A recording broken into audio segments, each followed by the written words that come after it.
1445 ہجری کا جو ہے وہ چاند نظر آ گیا ہے، اور پہلا ہی دن جب اسلام کے نئے سال کا آتا ہے تو وہ ایک ایسی ہستی کے نام ہے کہ جسے دعائے رسول کہا جاتا ہے۔ حضرت عمر فاروق کے نام سے منسوب یہ دن، آج ہی کے دن حضرت عمر فاروق کی شہادت ہوئی۔ روایتیں مختلف بھی ملتی ہیں کہ 26 ذی الحج کو ان کی شہادت ہوئی، لیکن عموماً جو ہے بالعموم جو ہے زیادہ تر جو لوگوں کا گمان ہے اور جو بیان کرتے ہیں وہ یکم محرم الحرام ہے۔ نبوت کے چھٹے سال اور 35 سال کی عمر میں جو ہے وہ آپ نے اسلام قبول کیا۔ اس سے پہلے بظاہر تو آپ مسلمانوں کے شدید دشمن تھے، لیکن جب اللہ نے آپ کے دل میں ایمان ڈالا تو پھر ایسے مسلمان ہوئے کہ تاریخ نے دیکھا کہ عمر کے اسلام لانے کے بعد جو ہے وہ مسلمانوں کی کایا ہی پلٹ گئی۔ ویسے تو حضرت حسن بصری کہتے ہیں کہ عمر نو چاہیے عمر کی فضیلت، عمر کی شخصیت بیان کرنے کے لیے۔ قرآن پاک جو ہے وہ ان کی تائید میں نازل بھی ہوا۔ تمام صحابی جو ہیں ان کو ایک دوسرے پہ جو ہے وہ فضیلت ہے، فوقیت ہے، کسی کو کچھ ملا کسی کو کچھ ملا، کیونکہ سرکار کے سارے صحابی تھے اور سرکار نے کسی کو کچھ دیا کسی کو کچھ دیا، لیکن یہ والا جو کمال ہے قرآن کا یہ صرف حضرت عمر کو حاصل ہے۔ دور نبوی میں ناموس رسالت کے پہلے محافظ بھی حضرت عمر ہے۔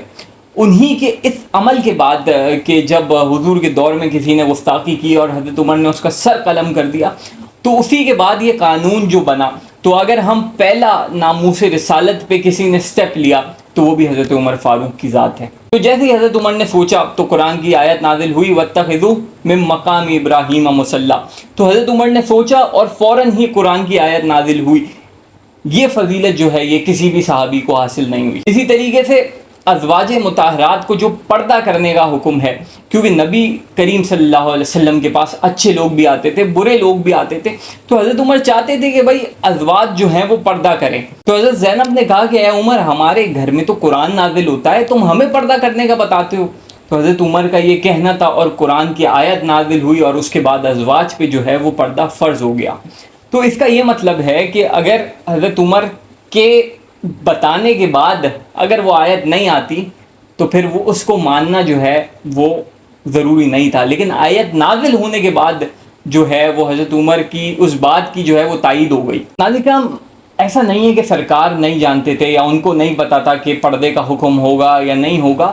یہاں فضیلت اس اعتبار سے حضرت عمر کی ہے کہ حضرت عمر جو ہے وہ نبوت کے دائرے میں نہیں تھے، کیونکہ جب حضور صلی اللہ علیہ وسلم جو تھے وہ نبوت کے منصب پہ فائز تھے اور بہت ساری چیزوں کو ان کو دیکھنا ہوتا تھا، اور یہ بھی کفار کو تھا کہ یہ معاذ اللہ یہ جادوگر ہیں، تو اپنی مرضی سے کچھ نہیں۔ تو اللہ نے قرآن میں ارشاد فرمایا نا کہ یہ تو اپنی مرضی سے کچھ کہتے نہیں ہیں، یہ تو وہی کہتے ہیں جو وحی ہوتی ہے۔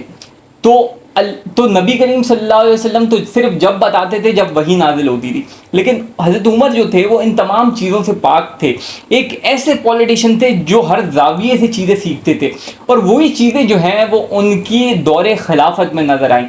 حضور صلی اللہ علیہ وسلم کے ظاہری پردہ کرنے کے بعد جب حضرت ابوبکر صدیق کا دور آیا اور اس کے بعد حضرت عمر کا دور آیا، تو وہی چیزیں جو سرکار کریم صلی اللہ علیہ وسلم کے دور میں ہوتی تھی وہی چیزیں جو ہیں وہ نمایاں نظر آئیں، اور مسلمانوں نے جتنی ترقی اس دور میں کری شاید کبھی بھی نہیں کری۔ جو انصاف اس دور میں تھا، آج تک زمانے میں جہاں بھی انصاف ہے وہاں عمر کے بنائے ہوئے قانون چلتے ہیں۔ اگر آپ مغربی معاشرے کو دیکھ لیں، جب بھی انصاف کا کبھی بھی قانون بنتے ہیں، کیونکہ اس زمانے میں قانون اس ضابطۂ حیات میں نہیں تھے، لیکن جیسا بھی قانون تھا وہ امپلیمنٹیشن اسی دور کی ہے۔ جو عدل و انصاف حضرت عمر کے دور کا تھا وہی آج جو ہے وہ مغربی ممالک میں نافذ ہے، اور جو سیاست انہوں نے کی، جو اسلام کی سربلندی کے لیے جو انہوں نے سیاست کی، اس کی بھی کوئی مثال نہیں ملتی۔ تو مسلمانوں کا وہ سنہری دور جو حضرت عمر کا تھا، اس وقت بھی ایسے لوگ تھے جنہیں یہ مسلمانوں کا پھلنا پھولنا جو ہے وہ قبول نہیں تھا، اور جب حضرت عمر نے اسلام قبول کیا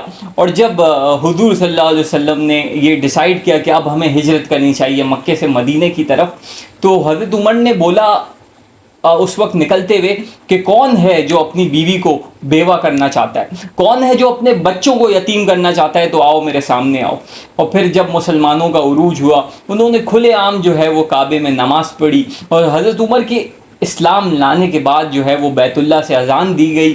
یہ ساری چیزیں جو ہیں وہ اس وقت بھی کچھ ایسے منافقین تھے جو بظاہر تو مسلمان ہو گئے تھے لیکن ان کو یہ چیزیں قبول نہیں تھی. اور اسلام کی میں کہوں گا پہلی ٹارگٹ کلنگ اگر کسی کی ہوئی ہے تو وہ حضرت عمر فاروق کی ہوئی ہے. اور آخر میں کیونکہ یہ مہینہ جو ہے یہ محرم الحرام کا ہے تو لوگ جو ہیں وہ تنقید بڑی کرتے ہیں کہ بھائی صحابہ میں اختلاف تھا, اور وہ کوٹ کرتے ہیں کہ بھائی یہ باتیں جو ہیں یہ ہمیں کتابوں سے ملی ہے. تو میں بھی ایک بات آپ کو کتابوں سے بتاتا ہوں کہ حضرت عمر فاروق کو اہل بیت سے محبت کتنی تھی. تو ایک دفعہ کا ذکر ہے, حضرت عمر اپنے دفتر میں بیٹھ کے جو ہیں وہ اپنی جو مملکت ہے اس کے جو ہے وہ کام جو ہے وہ سر انجام دے رہے تھے کہ اتنے میں حضرت عبداللہ ابن عمر جو ہیں وہ حضرت عمر کے صاحبزادے بھی ہیں, وہ آئے اور اندر آنے کے لیے عرض کی کہ امیر المومنین میں اندر آ سکتا ہوں.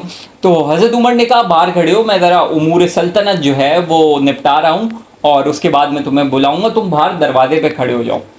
تو روایتوں میں آتا ہے اسی دوران جو ہے وہ تھوڑی دیر میں کہیں پہ آتا ہے امام حسن اور کہیں پہ آتا ہے امام حسین جو ہے وہ وہاں پہ تشریف لائے.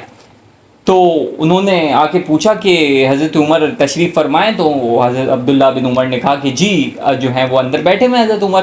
تو انہوں نے کہا پھر آپ کیوں باہر کھڑے ہوئے؟ تو انہوں نے کہا کہ بھائی مجھے حکم دیا ہے کہ باہر کھڑے ہو, لیکن آپ کے لیے یہ حکم نہیں ہے, آپ اندر جا سکتے ہیں. تو انہوں نے سوچا کہ جب بیٹا باہر کھڑا ہوا ہے تو میں اندر کیسے چلا جاؤں. تو انہوں نے کہا چلیں ٹھیک ہے, اب وہ جب مصروف ہیں تو میں ظہر کی نماز میں جو ہے وہ مسجد میں جو ہے وہ حضرت عمر سے مل لوں گا.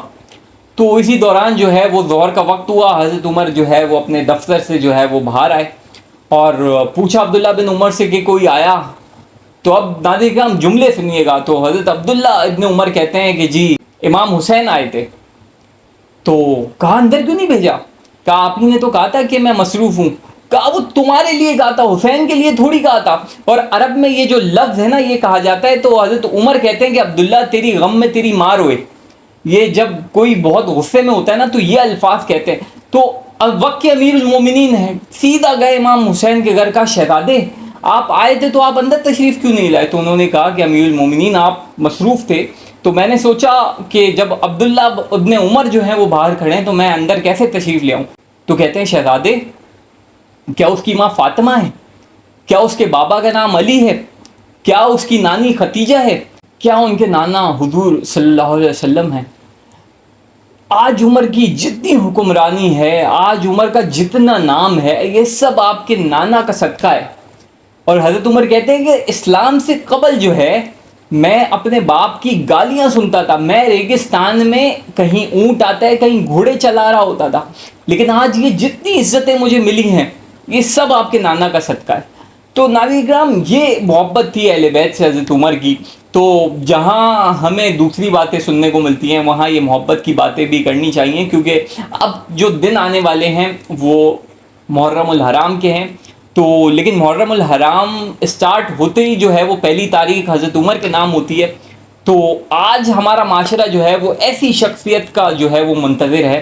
تو وہ ایک شعر ہے نا کہ جا زندگی مدینہ سے جھونکے ہوا کے لا, شاید حضور ہم سے خفا ہے منا کے لا, کچھ ہم بھی اپنا چہرہ باطن سوار لیں, ابو بکر سے وہ آئے انہیں عشق و وفا کے لا, اور دنیا بہت ہی تنگ مسلمان پہ ہو گئی, فاروق کے زمانے کے نقشے اٹھا کے لا.